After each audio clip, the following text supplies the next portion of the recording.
Eu tenho um recado aqui, irmãos, extremamente importante, e eu vou pedir bastante mesmo a sua atenção, e tanto de vocês aqui na igreja, como uma pessoa que me assiste em casa pelo canal IIGD.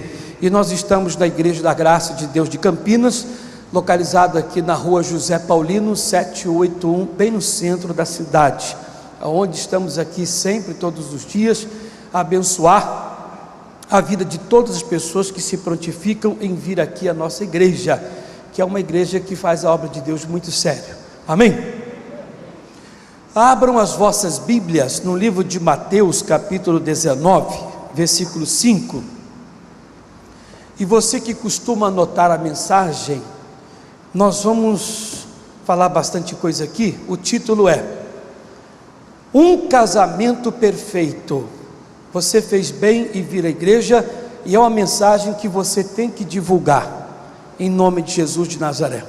Essa mensagem tem que ser divulgada, além do canal IGD, você que vai divulgar aí, você que vai anotar, vai passar para outras pessoas, ou aqueles que desejarem ter a mensagem num DVD, para ir divulgando também, no nome de Jesus. Mas é uma mensagem extremamente importante. Um casamento perfeito. Nós vamos falar em Mateus 19, nós vamos falar em Efésios 5, depois Gênesis capítulo 3, Gálatas 4 e 1 de Pedro 3. E vai ser uma bênção aqui hoje. Mateus capítulo 19, versículo 5, um casamento perfeito. Vamos entrar na palavra, em nome de Cristo.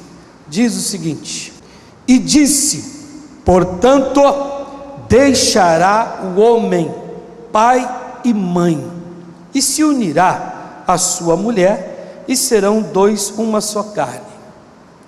Assim diz a palavra. Portanto, deixará o homem pai e mãe.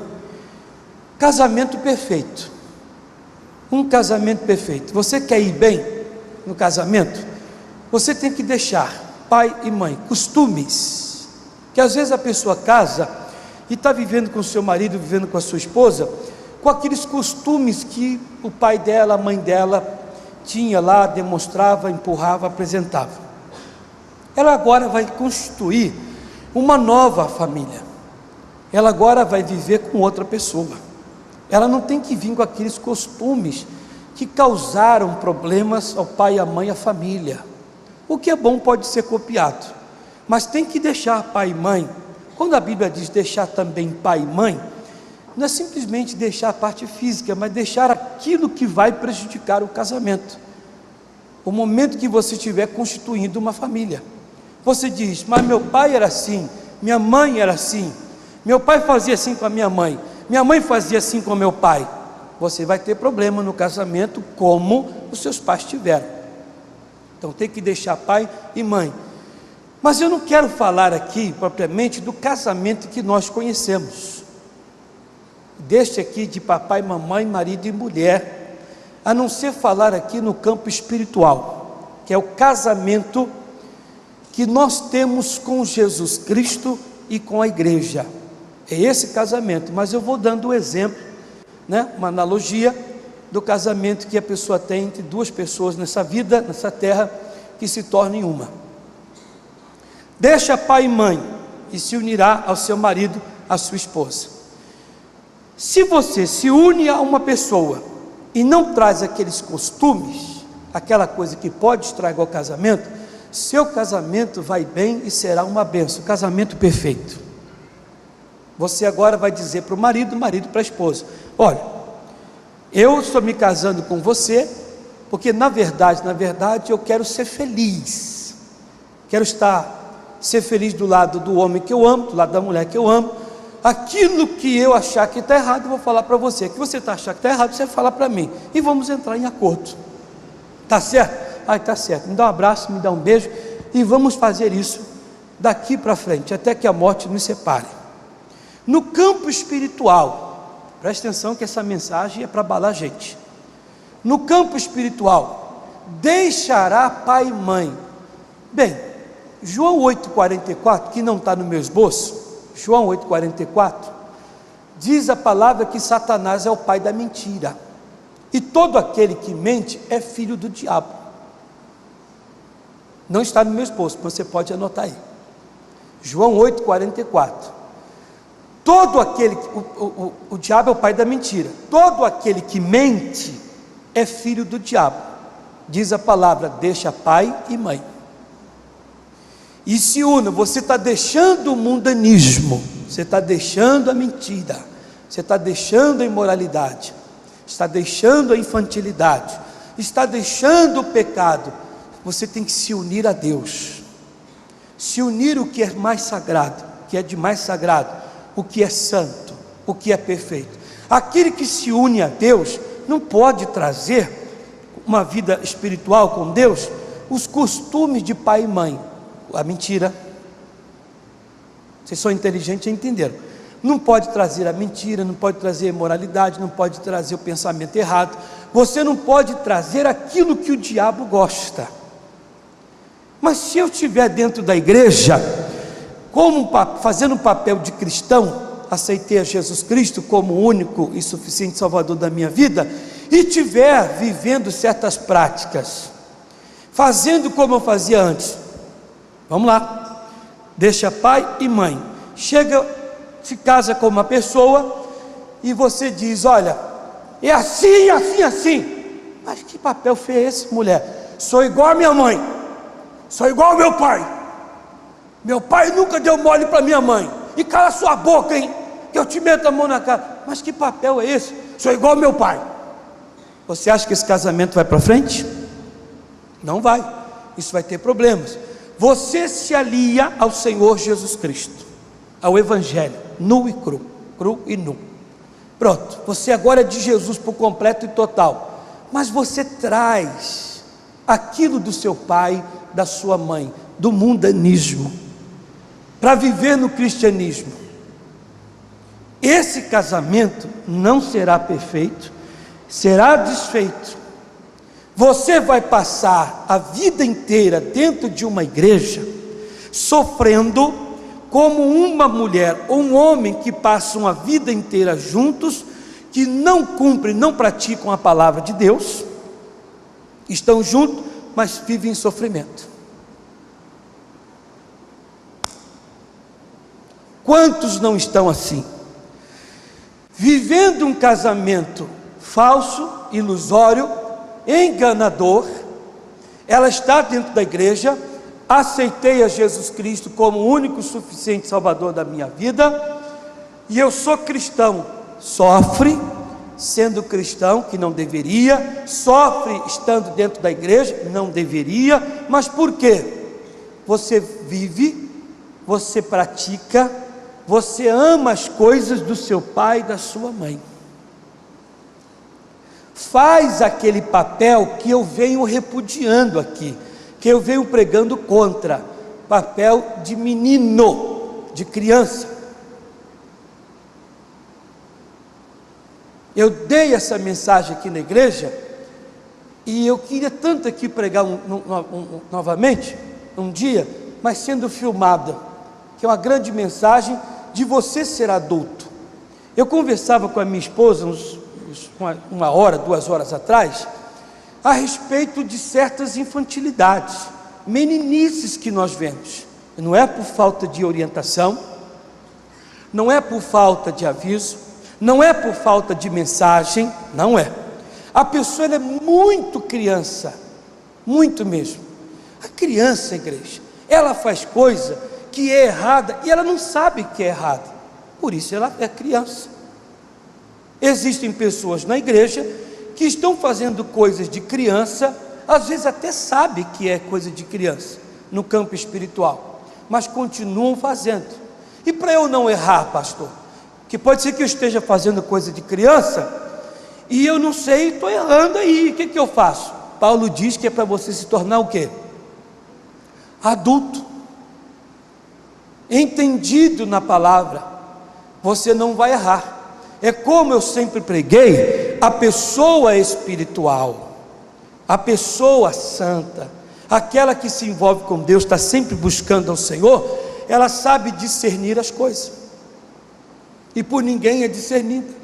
Quando a coisa vem a ela, ela olha e diz: é do diabo. Alguém logo fala: não, brilha como o sol, está muito bonito, isso é santo, é sagrado, olha o cheiro de santidade, gosto de santidade, aparência de santidade. Como pode ser do diabo? A pessoa que é de Deus espiritual diz: é do diabo. Insisto que é do diabo. Você vai quebrar a cara. Eu disse: vou quebrar a cara do diabo, porque na verdade Deus está me revelando. Eu preguei aí, irmãos, muitos aqui perderam a mensagem. O Espírito de Deus penetra na vida do homem, e aquele que tem o Espírito de Deus consegue discernir as coisas. E o Espírito de Deus só penetra na vida daquele que é de Deus.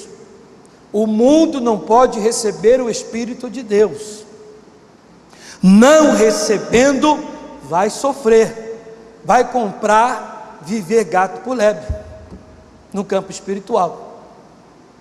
Então a pessoa se casa, a pessoa aceita Jesus Cristo, passa a frequentar uma igreja, ela é de Cristo, assim ela diz, mas com as práticas, com as coisas que não condiz com alguém que é de Deus. Uma delas, a meninice espiritual e infantilidade espiritual. Uma das piores coisas na vida, dentro da igreja, no cristianismo, é a pessoa ser criança. Se eu faço uma reunião só de crianças na igreja, e eu estou aqui, olha pessoal, quinta-feira, ou segundo, qualquer dia, quinta-feira, Deus vai abençoar aqui um de vocês com uma bênção muito grande, mesmo uma bênção tal, e só tem criança na igreja, de 10 anos para baixo, tudo criancinha mesmo. Vocês acham que ela vai dar glória a Deus? Vocês acham que ela vai levantar a mão para o céu e vai dizer: Jesus, obrigado, o pastor está sendo usado por ti para falar comigo, e eu aqui, Henrique, com 12 anos, ou Jussara com 8, estou entendendo tudo, e eu tomo posse aqui da minha bênção. Você acha que ela vai fazer isso? Não vai. A bênção vai passar por cima da cabeça deles, e eles não vão entender nada. Assim são muitos que adultos que querem um casamento perfeito, mas nunca terão, porque estão fora do plano, da vontade, estão trazendo o que é de errado para dentro desse casamento. Então ele diz: deixará pai e mãe, deixa o mundanismo, se una a Deus. Vá para o livro de Efésios 5:22. Vós mulheres, sujeitai-vos a vossos maridos, como ao Senhor. Uma mulher se casa, o que ela tem que fazer? Se sujeitar, se submeter ao seu marido. Ela não pode fazer nada, absolutamente nada, sem antes ter que comunicar ao seu marido. Eu vou comprar isso. Vá falar ao seu marido: eu estou para fazer isso. Não faça, não compre, não faça nada, absolutamente nada, sem antes conversar com o seu marido, tomar a opinião dele. Bem, o que você acha? Compro ou não compro? Devo ou não devo? Saio ou não saio? Concordância. E aí? Posso estar até ajudando alguns maridos aqui, os esposos, né? Que às vezes a mulher anda fazendo muita coisa na vida sem ter que falar com o marido. Não pode. Tem que falar, perguntar se deve, não deve, pode, não pode. E não caia nessa conversa fiada aí de que as mulheres hoje em dia, né, estão sendo muito, como é que dá o nome? Independente, obrigado. Independente, não, eu sou independente. Agora eu me viro, eu me solto. Cuidado que você não é passarinho, tem passarinho que fica preso. Tem que se submeter ao marido, tem que perguntar: e aí, o que você acha? Concorda? Concorda? É bom, não é? Devo, não devo? Ele é o cabeça da mulher. É claro que a Bíblia Sagrada também vai falar para coisas, gente santa, né? Porque tem homens que não são de Deus, que misericórdia. Vai falar a mesma coisa de falar nada. E aí, marido, o que você acha? Ou se é para comprar alguma coisa que é benéfica para casa, não. E sempre o não. Então a Bíblia Sagrada fala de pessoas pelo menos adultas, né? Mas a mulher tem que ser o que ao marido? Submissa. Ela não deve falar, não deve fazer, não deve comprar, tomar tais decisões sem antes falar com seu marido. Mas vamos trazer isso para o campo espiritual. Deixará pai e mãe, deixará o mundanismo e se unirá a Deus Todo-Poderoso. Amém, pessoal? Então diz a Bíblia que a mulher tem que ser o que ao marido? Submissa. Vamos trazer isso para o campo espiritual. O cristão tem que ser submisso a Deus. É um casamento perfeito, você e o Todo-Poderoso. Você não deve fazer nada, absolutamente nada, sem antes falar com Deus, consultar a Deus. Um casamento perfeito, membro e pastor, pastor e membro, ovelha da igreja. Então a ovelha não deve fazer nada sem falar com o pastor. O membro de Cristo não deve fazer nada sem antes consultar a Deus. Eu fiz, eu vou fazer. Fale com o marido, fale com o pai, fale com o Todo-Poderoso. Casamento perfeito, vai dar tudo certo. Enquanto a mulher é submissa ao seu marido, há concordância, submissão. Bem, o marido vai dizer: minha mulher é uma boa esposa. Nós entramos em concordância em tudo. Você é um cristão de verdade? Não faço nada sem antes consultar a Deus. Sou membro da igreja, não faço nada sem ter que falar com o meu pastor. Vai que está tudo errado e Deus usa o pastor para falar comigo. Quantos de nós tomamos decisões, dá errado, pastor, ore por mim aí, porque eu estou com um negócio aí que deu errado. Mas por que deu errado, irmão? Você não consultou a Deus, não consultou o pastor. Mas eu tenho que consultar. Casamento perfeito. Lembra que eu disse no início? A pessoa vai, traz coisa de fora, do pai, da mãe, e põe dentro do casamento. Esse casamento não vai bem. A pessoa traz do mundanismo para uma vida cristã. Você vai frequentar a igreja? Minha mãe falecida já, ela dizia: eu não larguei o teu pai, fiquei com ele até o meu último dia de sofrimento com ele. Quem quer casar e sofrer? Quem quer ficar casado com uma pessoa e sofrer? Ô mãe, quantos anos faz mesmo que meu pai faleceu? Minha mãe disse: 24 anos. Eu falei: 24? Não tem tudo isso. Eu falei: não tem 24 anos. Na época, quando eu perguntei para ela, não tem tudo isso. Ela disse: tem 24. Eu falei: mãe, mas não tem 24. Ela disse: estou viúva do seu pai desde quando seu irmão nasceu. Eu falei: como isso? Ah, peraí, entendi. Não tinha mais nada, você é inteligente, não tinha mais nada, vivia mal naquele sofrimento, já era viúva, ela já estava viúva desde quando iniciou o casamento, que era só sofrimento. Viviam juntos, mas era sofrimento. Por quê? Porque o meu pai colocava dentro de casa o que é do mundo, que talvez o pai dele fazia, a mãe dele fazia, o avô fazia. Então a família vai sofrer. No cristianismo, você vai sofrer, a obra de Deus vai sofrer. Para não sofrer, a mulher tem que se sujeitar, se submeter ao marido. O cristão se submeter a Deus, se sujeitar o que Deus diz na sua palavra. Sujeitai-vos, pois, a Deus, se submeta à palavra. O mal sai e você tem um casamento abençoado, feliz. Aleluias.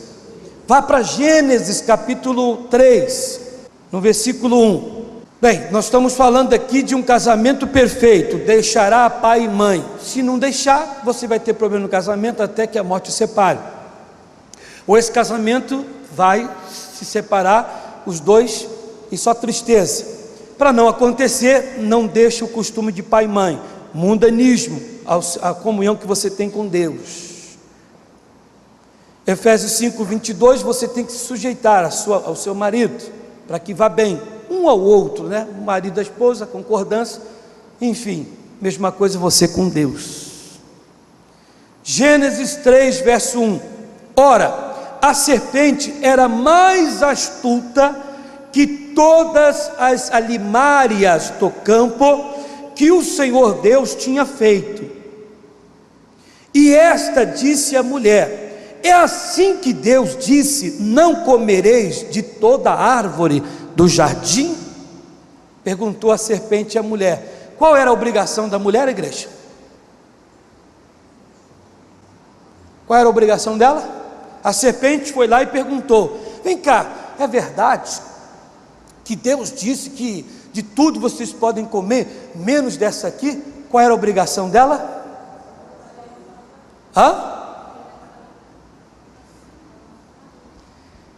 Você quer saber alguma coisa? Aguenta a mão que eu vou perguntar ao meu marido. Ou eu vou trazê-lo aqui para que você possa perguntar a ele e ele te responder. Está aqui na Bíblia, a gente não vê, né? Alguém quer fazer negócio com você, alguém quer comprar, você quer vender. Deixa eu perguntar ao meu marido, deixa eu perguntar a Deus, deixa eu levar o conhecimento do pastor, para que ele possa orar. Submissão, se sujeitar, mas ela não fez isso. A Eva não fez isso, começou a dialogar e quebrou a cara.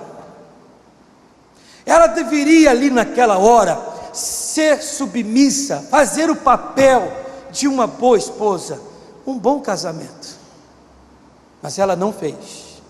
O casamento aqui foi por água abaixo. A vida dela, ela, o marido e Deus, foram por água abaixo. E como foram? Deus disse: olha, você vai sentir dor, o teu marido, para ter alguma coisa na vida, vai ser na base do suor. Meu espírito não está mais em vocês, vocês agora que se virem aí. Pecado. Vêm os filhos debaixo de pecado, vêm os netos debaixo de pecado. Uma decisão. Se ela fosse submissa, naquela hora, ela diria: ô serpente, eu vou perguntar ao meu marido, eu vou trazer ele aqui e você pergunta. Com certeza a serpente diria: não, seu marido não, vamos fazer negócio nós dois aqui, eu sou casada, se eu fizer negócio eu tenho que fazer negócio junto com o meu marido, não separada dele. Eu não vou comprar nada sem ter assinatura do meu marido, eu não vou fazer nada sem o meu marido aqui ausente. Você diz: nada eu farei sem a permissão de Deus, nada, nada. Quantos aqui nesta igreja já tomaram mínimas, fios de cabelo, das maiores decisões, sem o aval de Deus, sem o aval pastoral? Eu conversando com a minha esposa mais cedo, eu dizia: Ana Paula, às vezes tem pessoas que tomam decisões, de um dia falar assim: hoje eu não vou na igreja não, estou em pleno domingo, não vou na igreja hoje não, hoje eu vou ali, hoje eu vou lá. Mas Jesus disse que você não tem que abandonar, quem é que sabe? A vossa congregação. Você tem o aval do pastor, você tem o aval de Deus? Não tem. Jesus disse que você não deve abandonar a sua congregação. E aí? Entra aquele papel que eu disse, está faltando o crescimento. Você está fazendo coisa que não condiz com uma mulher casada. Alguém que é casado com Cristo, casado com a palavra, alguém que é de Deus de verdade, esse casamento parece que não vai para frente. O que quer dizer isso? Você vai ter problemas com Deus, o Senhor vai se apartar de você. Foi o que aconteceu com a Eva, com o seu marido. Ela não quis se submeter ao seu marido, ela errou, o marido errou. Deus diz: agora eu estou fora. Coisa séria, igreja. Casamento perfeito. Quantos de nós não estamos cumprindo verdadeiramente a palavra? Gálatas 4:1. Digo, pois, que todo tempo que o herdeiro é menino, em nada difere do servo, ainda que seja senhor de tudo. Ainda que você seja um grande herdeiro, mas você não difere, não tem diferença nenhuma de um servo, de uma pessoa que não tem direito, uma pessoa que não é ninguém. Está dizendo a palavra. Você é herdeiro? Eu sou. Mas é menino? Não tem diferença alguma de um servo que não tem direito, o que não é nada. Uma pessoa que é criança, que é menino, ela tem tudo nas mãos, ainda que seja dona de tudo, mas é criança, não difere de nada. Adão e Eva, dono de tudo, mas não passam de meninos. Pessoas que se casam, sou igual ao meu pai. Se eu tratasse a minha esposa igual ao meu pai tratou a minha mãe, coitado da Ana Paula, misericórdia. Meu pai não estava nem aí para minha mãe, meu pai estava para a mulher da rua, meu pai estava era para a cachaça que ele tomava, para o cigarro que ele fumava, para a vida que ele levava, ele não estava nem aí para os filhos. Entenda, se eu tratasse os meus filhos como meu pai assim nos tratou, coitados dos meus filhos, ele trouxe aquilo que os outros lá fora praticavam para dentro do seu casamento, dentro da sua família. Existem pessoas, são de Jesus Cristo, estão trazendo o mundanismo para o cristianismo. Não dá certo, luz com as trevas. Você vai sofrer nesse casamento, como tem muitos crentes sofrendo dentro da igreja. E quando eu falo sofrimento, não vamos ser criança de achar que sofrimento é estar doente, é estar na miséria ou estar endemoniado, porque tem outros e mais tantos outros tipos de sofrimento, e tantos outros. Fechando, 2 de Pedro 3,18. O casamento e bem, pessoal, para um casamento e bem, perfeito, olha o que está escrito: antes o que? Crescei na graça e conhecimento de nosso Senhor e Salvador Jesus Cristo. A Ele seja dada a glória, assim agora como no dia da eternidade. Amém. Crescei na graça e no conhecimento. Se não crescer, meu irmão, vai ficar nesse sofrimento, vai ser passado para trás constantemente. O triste é isso, você crente sendo passado para trás, crente no Senhor sendo enganado. Não pode. Quem deixa a casa, deixa pai e mãe, deixa para constituir uma família e serem felizes para sempre até que a morte os separe. Mas não é para constituir uma família e nessa família que você está constituindo, você sofrer, comer o pão que o diabo está amassando, viver mal, a mulher no canto ficar chorando, o homem resmungando. Não. Por que isso acontece? Alguma coisa você deixou entrar no seu casamento que não condiz, não deve ser entrado. O casamento que você tem com a verdade, casamento que você tem com Deus, casamento que você tem com a igreja, casamento que você tem com o servo de Deus, com o sacerdote, não devo deixar entrar, não tenho que levar para dentro do meu casamento aquilo que vai me atrapalhar, eu não devo. E essa mensagem Deus me deu em cima de um fato na igreja. Uma pessoa que diz, estou com um problema, essa mensagem Deus me deu. Pessoa, estou com um problema, eu estou assim, eu estou assado, acontece isso, está explodindo tudo. Por que será? Jesus diz, Amós 3,3: andarão os dois juntos, se não houver mútuo acordo? Quando é que não andam? Quando não há acordo. Um diz preto, outro diz branco. Se é para ser tudo preto, e você traz o branco, De onde é que veio o branco? Se é para ser tudo preto, de onde é que você trouxe o branco para ser, trouxe o preto branco? De onde que você pegou isso? Quem te ensinou isso? Não veio do meu pai, veio da minha mãe, veio do mundo. São práticas e costume. Você já sabe que é do mundanismo, não é de Deus.